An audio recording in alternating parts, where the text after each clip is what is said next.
விவசாயி ஒருவர் விதை விதைக்கச் சென்றார்.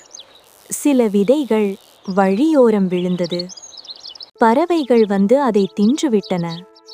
சில விதைகள் பாறைகளில் விழுந்தது. அது விரைவாக முளைத்தது. ஆனால் ஆழமான வேரில்லாததால் சூரியன் வெப்பத்தில் காய்ந்து போய்விட்டது. சில விதைகள் முள்ளுள்ள இடங்களில் விழுந்தது. முள் வளர்ந்து அந்த செடியை நெருக்கி வளர விடாமல் செய்தது.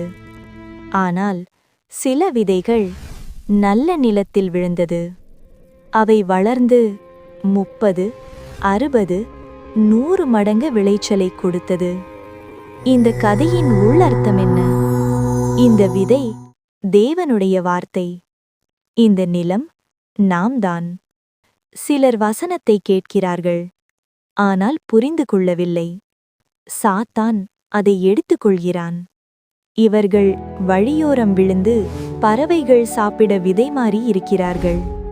சிலர் சந்தோஷமாக ஏற்றுக்கொள்கிறார்கள். ஆனால் பிரச்சனை வந்தால் விட்டு விலகுகிறார்கள்.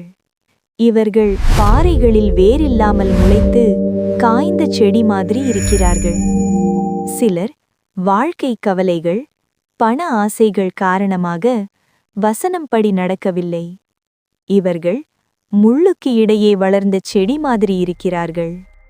ஆனால் சிலர் வசனத்தை புரிந்து கொண்டு அதை வாழ்வில் செயலில் காட்டுகிறார்கள். அவர்கள் நல்ல நிலம். நீங்கள் எந்த நிலமாக இருக்க விரும்புகிறீர்கள்?